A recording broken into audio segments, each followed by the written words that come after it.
Hello, everybody. Nadia here from Soul Health Mentor Podcast. Welcome back for another great episode. Today, I have the pleasure and the delight to be interviewing John. And I'm just so excited. I can't wait. Hello, John. Hi, How are Nadia. How are you? you? I am just really thrilled to have you here because I know that something really exciting is happening in your life. Hmm. Right Yeah, now, you're writing a book. Is that that is true. And I would love to know what inspired you to write this book. Good question. So it's been in various stages for probably 2 or 3 years. It started off as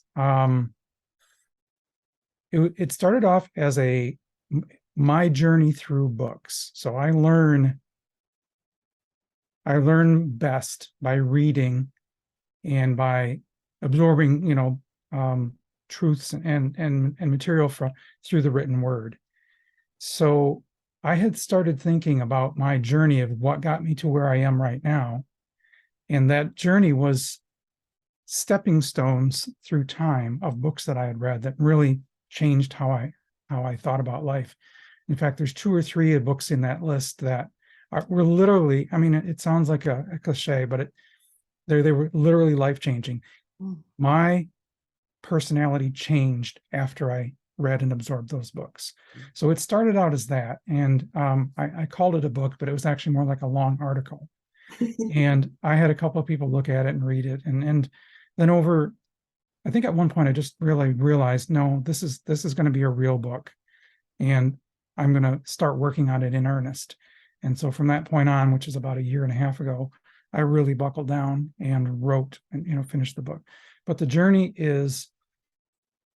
started out as a search for happiness, and I wanted to share what I learned with others. And so my journey became chronicled in my book. Yes. Now, I've had the pleasure to take a little peek, and I just wanted to share with you my experience. When I heard the title, I was a little bit taken back. And then I was totally and utterly intrigued by what do you call what goes under a book? Now I'm thinking German. Subtitle? Subtitle, that's the word. Yeah. So when I read, the woo-woo book, I was like, what? Woo-woo? What? And it had to do with a personal reason for that. Like Sure. I had perceived woo-woo as something very ungrounded and sometimes dangerous because of my dad lost his grounding in getting too etheric and too metaphysical. Mhm. But then I read the subtitle, and it's the simple key to joyous living, and that's like, yes. And Mhm. then it gets even better. That is suppressed by religion and ignored by science. Mhm. And then you had my attention. Then you Good. really That's what the hook is supposed to do, right? Yes, you had my attention because now I was intrigued, and I started reading your journey, and I'm not going to reveal anything because obviously the listeners are going to check out your book, but it really intrigued me. And I really want to ask you, writing a transformational book, because that's what you're writing. It's Mhm. how you kind of shared that it took time. And first it was a long article, but then you kind of realized, no, this is something I want to do. And when you live your book you're literally living your life, collecting the content, and Mhm. then you're getting it together. How has this experience of writing the book changed you?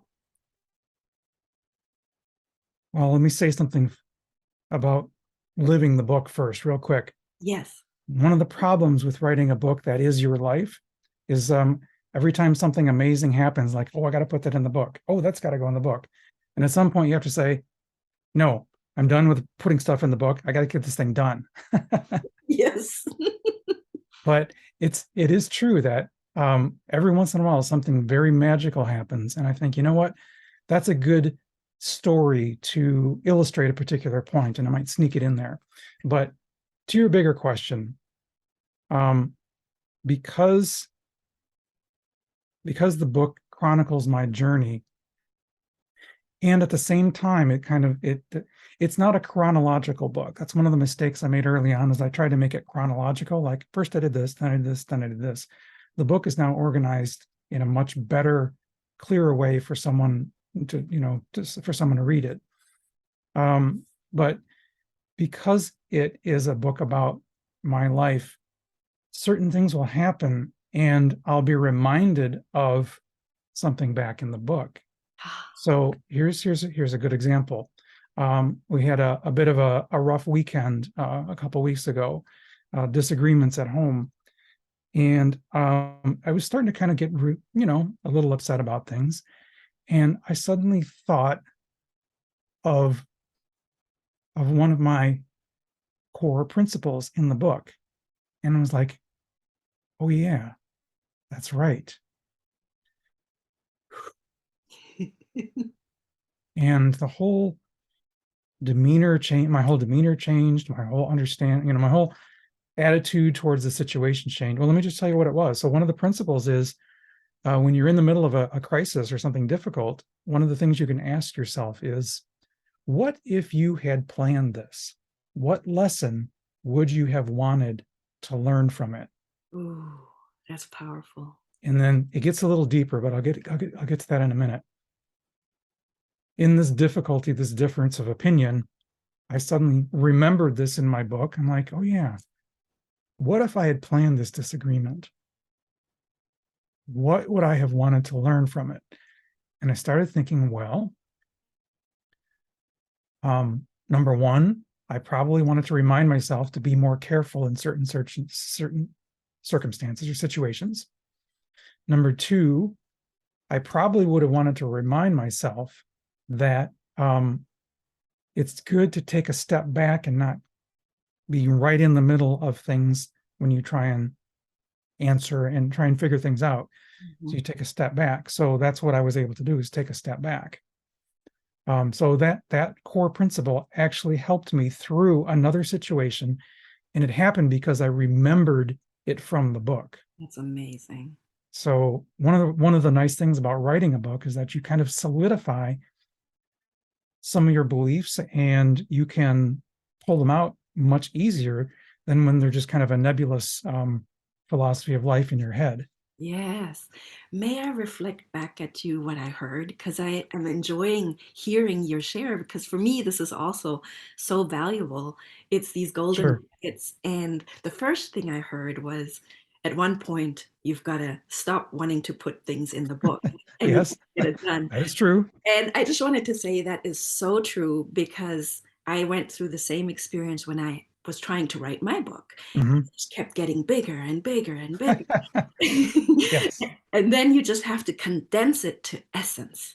And that's what I heard. I heard that you condensed it to your essence, which was, oh my goodness, this book changed me in the sense that it's also become my own guide in moments of challenges. Yes. And that is fantastic, because what I hear then, it's this wisdom beyond the experience that comes through when you write a book. Mm-hmm. Something you have to learn to capture as an author, to have the reader succinctly understand what you're trying to say. Yes. Can you relate to that? Yep. 100%.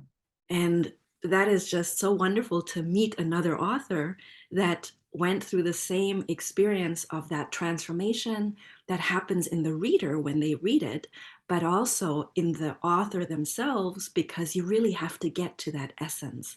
Right. And Right. You clarify your own thoughts by writing them down. yes. And having been able to take a peek, I was able to give you feedback, and I was able to share that I really, really enjoyed it. And that's how this podcast interview came about. Or like, Right. we're going to talk about your book. This is amazing. I wanted to ask you, how did, because we're all different, and how did people that you asked to just take a peek so that you can work on your book, how did they perceive the book? I had positive comments and feedbacks across the board. I had no negative feedback on the book at all. Some comments were very kind of general, where they would say, I like how you organized it, or I like how you said this and this and this. I had one dear, dear friend read the book and did literally hours and hours and hours of notes and literal feedback on almost every section of the book. I was blown away by her attention and her diligence of getting as many things as she could on paper, and then those sorts of things, of course, go into the editing process. And my editor now is working with those to really make sections much clearer and flow easier. So I had one more piece of feedback I want to tell you. Mhm. One of the people that was a beta reader for the book told me that her teenage daughter was having a very difficult time with some particular situation, and I don't know exactly what it was, but she was reading that same section that I just mentioned about what if you had planned this. And so she said, hey, why don't, let me ask you something. And she asked it a couple core principles, explained a couple of them to her daughter, and then she reported back to me that helped her immensely. Mhm. Right. So I'm thinking, when I was writing the book, I thought, well, if I can help one person have a better life, then I've accomplished the goal, and it's already been done. So, Simple key to right. joyous living. It is so simple in that is amazing. That is really, I'm so glad you shared. Thank And you. now you've experienced what it feels like to write your book. You've experienced what it's like to get feedback and all those. Yes, it helps to get feedback from others to make sure that you're really covered and now this flow is happening in your body. Mhm. But we both know that writing a book comes with challenges as well, right? Yeah. And staying with it and sticking to it. What opportunities did you see in those challenges that came up? Well, let's see. So first, a bit of advice for would-be authors, or everyone says I got a book in me, right? Um, I joined a writers community through Hay House, and one of the things that they said at the very beginning was, and of course, everybody says this, pick a time of the day, every day, where you're going to focus on your writing. Of course, I knew that. The key was it doesn't have to be an hour. It doesn't have to be 2 hours. If you can commit to 15 minutes a day, you'll get your book done. And I was Amazing. like, really? Mm-hmm. 15? Okay, I'm in. I'm all in. And that literally, that one thing was the key to finishing the book. Because prior to that, it was kind of haphazard, right? A couple hours here, an hour there, and it wasn't into a rhythm. But then once I realized I only need to book 15 minutes in my schedule, first thing of the day, it's easier that way because nothing else is going to, get in the way. Yes. But I was able to commit to 15 minutes a day. And what normally happened is that 15 minutes would go into a half hour, sometimes 45 minutes. But it was the committing to 15 that got the rhythm going. So I would encourage anyone who is working on a book, commit to at least 15 minutes a day. And it's just a matter of how many blocks of 15 minutes do you need, and your book's going to be done. So that was one of the challenges that I was very blessed to be given good advice on from the writers community. I also have a book coach that helped me quite a bit. And so some of the questions about some of the even nuts and bolts questions, like how do you self-publish? Is it better to self-publish? Is it better to get a publisher? Is it better to do this or that? She had gone through all of those processes with many of her clients, and so those were easy things for her to explain. But then some of the more nuanced questions, like what am I going to do when someone from my past finds out about the book and they're not happy with what's been said? Like I take established religion to task in a couple places. Mm-hmm. And so we had a long discussion over what are you going to do? Be ready, and stand your ground. You Mm-hmm. wrote this. This is what you believe. This is where your spiritual journey has taken you. And if you have to take certain elements to task out there, that's part of being an author. Yes. So those are some of the challenges that I had to deal with, and that I'm ready for. Oh my goodness. There was 3 really powerful opportunities that you turned into gold. And what I heard is never underestimate the power of baby steps. Right? Get yourself the support you need Yes. and stand your ground in the things that you fiercely believe in. Yeah. Oh, Well said. Thank you. that's so good. And having written a book, a transformational book myself, I was wondering, this is really, it's so wonderful to be able to pick your brain a little bit on how the process was for you. Mhm. I really was faced with my own transformation. We covered that already, and you've said it so beautifully. Don't underestimate the power of baby steps. Get the support you need and stand your ground. I can relate to all of it. And Mhm. it's so beautiful. It's not just about writing a book. It's anything you want in life. You can apply those 3 nuggets to. But what I Yeah. was wondering is, I found a secret dream once the book was published in the writing process, and it was a little bit like a coming out. It was it was a secret dream that I didn't know I had, and it was a coming out to really truly be standing in. The subtitle of my book is Igniting and Manifesting Soul Desires. Right. Soul is the word. And Yep. my publisher told me that I had used the word soul 189 times in a 100-page book. So, and she shared that when I asked her, is it okay that we're capitalizing soul? And and her answer was like, Nadia, you used it 189 times. I think it's important to you. It's okay. Ah, right, right. So that's when I stood into this. I want to talk about soul. And it was a secret dream that I hadn't claimed. Did something like that happen in your journey? Yeah. So I think the best way to say it is, as I kind of chronicled my own journey, which was not easy. And it started off, what started my journey, my spiritual journey, was a very, very, very difficult year, which was my dad died, and my business was nearly wiped out in the Mm, same week. mm, So that's written about in the book. So you have to get the book to get the details. But it starts with struggle, right? It starts with struggle, and the struggle was, what is happiness, and are we even allowed to assume that we should be happy here, right?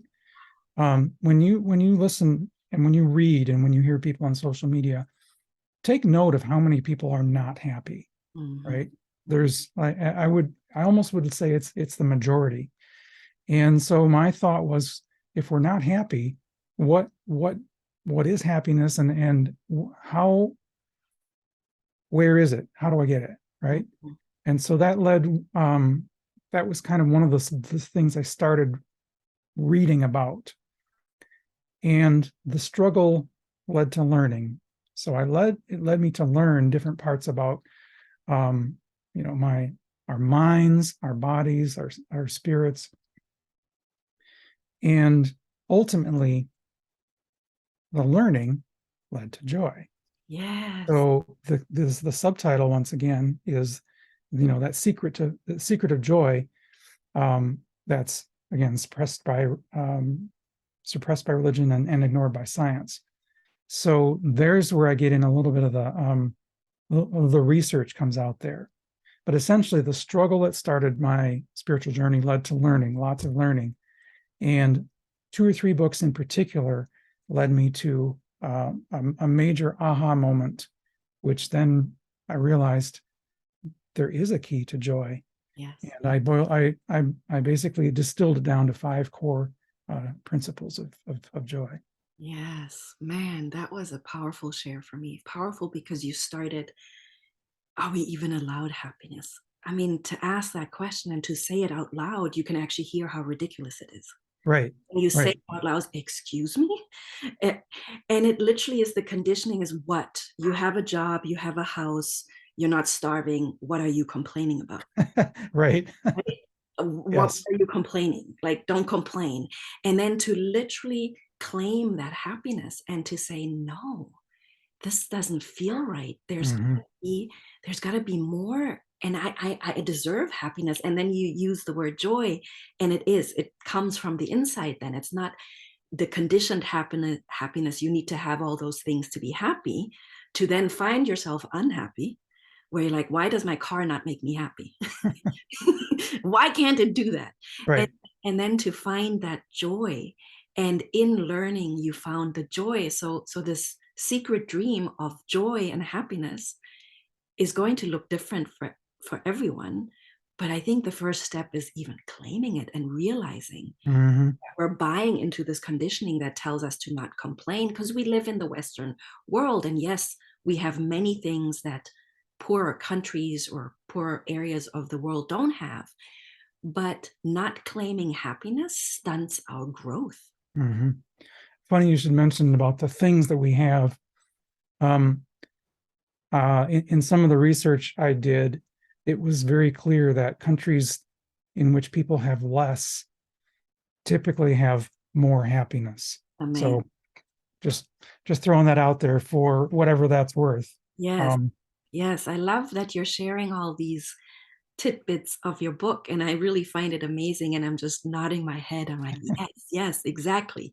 Because happiness is not to be found in things, not at all. It's mhm. inner. Core principle number one is happiness comes from the inside.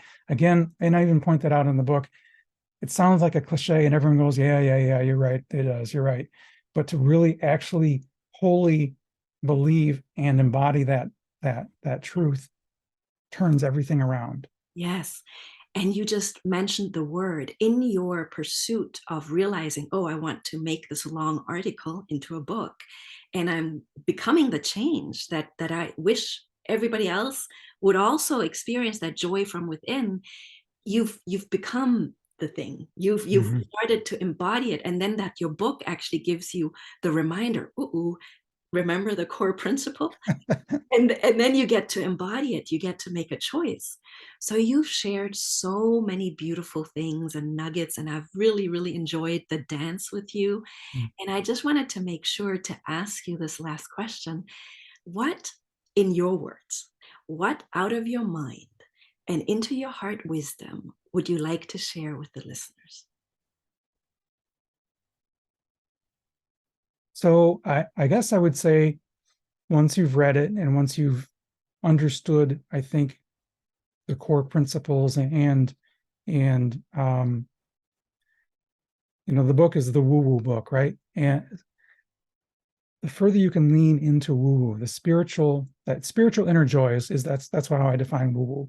Mhm. The further you can lean into that, the whole thing, the better your life is going to be. Um, I think you can't just take a little bit here and a little bit there and make little incremental improvements and think that's good enough.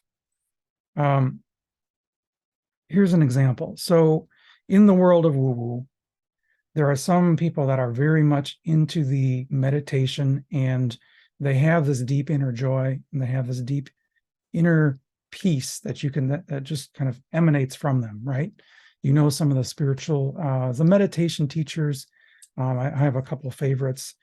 Um, so that's part of woo woo, right? Is that deep inner joy.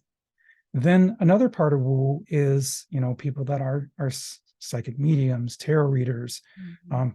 dowsers, people that are able to use these spiritual gifts to help others.